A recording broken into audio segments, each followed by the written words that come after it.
டக்குன்னு சொல்லி white அம்பாசிடரில் car ஃபாஸ்ட்டாக வந்து நின்னது. டோர் திறந்து அந்த ப்ரொடியூசர் கீழே இறங்கினாங்க.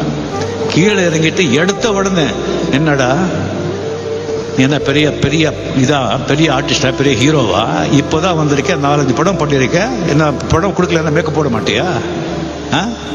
உங்களெல்லாம் எத்தனை பேர் பார்த்துருக்கேன்டா, ரோட்ல அலையண்டாவீங்கெல்லாம், கேரக்டர் கிடையாது, ஒன்றும் கிடையாது, போடா.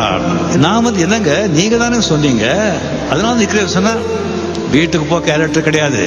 சரி ஓகே, கார் கொடுங்க, கார்லயே போறேன் சொன்னா, காரில் கிடையாது, அதுக்கு என்னை வாடகை கொடுக்கணும், நடந்தே போடும் அப்படின்னு சொன்னாங்க. இந்த மாதிரி நான் என்ன தப்பு பண்ணேன், இவ்வளவு அவமானப்படுத்தாருன்னு சொல்லிட்டு ஏவிஎம் ஸ்டுடியோல இருந்து அப்படியே நடந்து வர்ற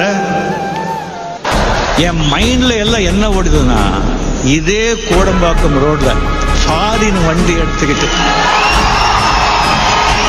அந்த கார்ல இருந்து கால் மேல கால் போட்டு உட்காந்து இதே ஏவிஎம் ஸ்டோர்ல அதே ஃப்ளோர்ல வந்து போகலன்னு சொன்னா, நான் ரஜினிகாந்த் வேற. இட்டாலியன் ஃபியட் வண்டி 4.25 லட்சத்துக்கு வாங்கினேன். வெயிட் வாங்கிட்டு நெக்ஸ்ட் டே மார்னிங் ஒரு 8 o'clock 8:30 உடனே வண்டி அது ஏவிஎம்.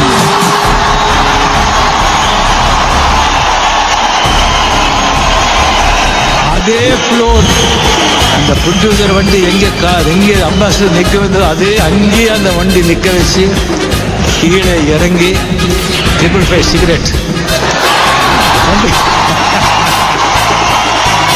வண்டி மேலே கை வச்சுக்கிட்டு 2 சிகரெட் எல்லாம் வந்து அங்கே வந்து கம்ப்ளீட்லி ஒரு யாரோ கவர்னர் வந்துட்டாங்கன்னு நினைச்சுட்டாங்க.